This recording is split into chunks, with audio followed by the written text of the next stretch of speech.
Bonjour tout le monde, bienvenue pour le débrief de la journée du mercredi 6 septembre 2023. Alors on se retrouve, on commence directement avec les indices, avec le SP500. On a vu hier qu'on était venu rebondir en daily sur la zone de support qu'on a identifiée, comme on le prévoyait depuis fin de semaine passée. Donc là c'est possible qu'on reparte directement. Pour moi c'est le scénario à privilégier. On peut déborder un petit peu ici, revenir jusqu'au 4004 ou quelque chose comme ça, mais voilà, le scénario quand même à privilégier, c'est le rebond direct pour repartir et éventuellement partir atteindre l'objectif de la figure hebdo qu'on a cassé par le haut il y a déjà plusieurs mois, en janvier. Donc voilà, pareil pour le Nasdaq. Le Nasdaq, on est revenu parfaitement faire le throwback. Donc c'est la même chose, on attend le rebond pour atteindre cet objectif weekly des 17 800 euros qui correspond, qui sera un peu plus haut que les derniers plus hauts.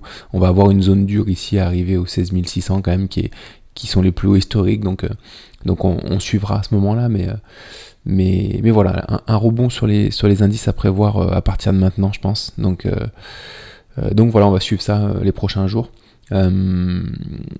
Pour du coup la paire du jour, LVMH qui, comme on l'avait vu, on en parle tous les jours en ce moment, mais c'est vrai que elle a encore fait une belle séance hier. On est quasiment à notre R4 et à notre objectif qui correspond aussi au support en weekly. Donc c'est pour ça aussi que je vois les indices rebondir prochainement, parce qu'il y a pas mal de grosses capitalisations qui arrivent sur des supports. Donc voilà, ça peut être... il y a plusieurs informations qui convergent sur un rebond à court terme. Donc voilà, en tout cas, LVMH qui nous fait une belle perf et voilà, on va voir si on sort sur l'objectif ici ou si on suit le trade et on laisse continuer pour une éventuellement baisse un peu plus ample que ça. On va surveiller ça en tout cas dans les prochains jours, mais LVMH qui était assez clair depuis le début. Donc voilà, on est content d'arriver sur le point auquel on s'attendait. Le flop du jour, Apple.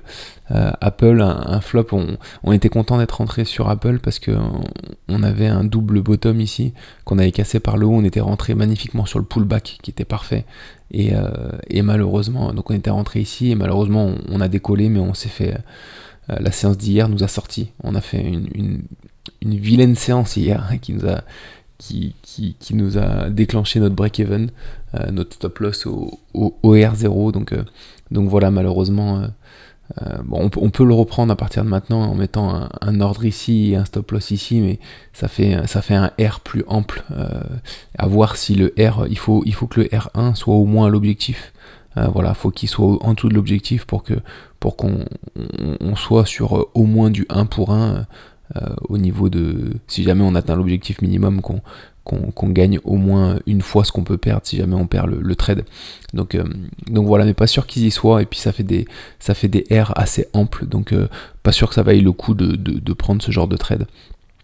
Donc voilà, qui peut être très long dans le temps et nous bloquer des positions un peu sur du long terme. Donc voilà, c'est pas toujours comme pertinent au niveau de la gestion de la bankroll de prendre des trades qui soient sur du long terme comme ça. Mais bon, on va quand même surveiller ça. Du coup, l'opportunité de demain, l'opportunité du jour, du coup de la séance d'aujourd'hui, vu qu'on est jeudi matin, c'est ENV InvestNet. Donc on est sur une action qui est haussière sur du long terme. Qui est assez haussière. Elle corrige depuis pas mal de mois, depuis 2020. Donc voilà, et là on a fait une sorte de retournement et on fait un triangle descendant.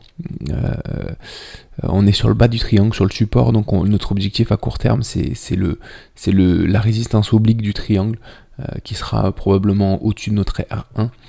Donc on a mis un ordre au-dessus là et on met notre stop loss ici en dessous, donc on va suivre ça.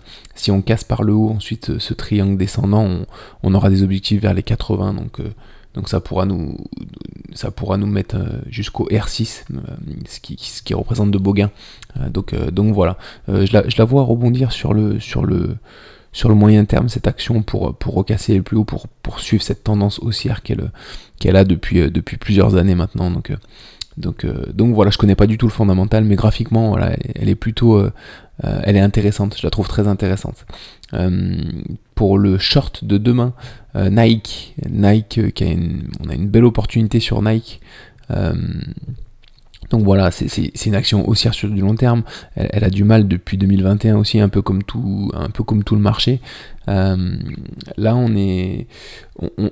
était dans un triangle descendant qu'on a cassé un peu prématurément par le bas.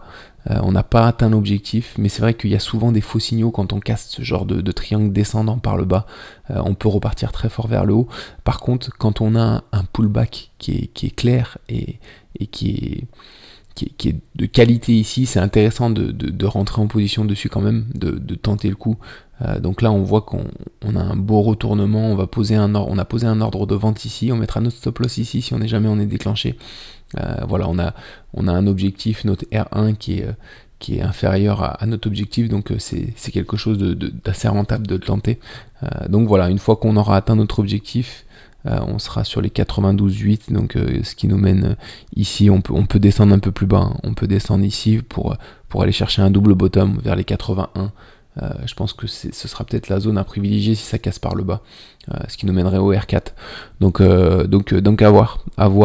Après, encore une fois, c'est souvent des figures un peu piégeuses, ces triangles descendants. Donc voilà, dans tous les cas, si on est déclenché, on sécurisera bien notre position en cas de rebond important et rapide.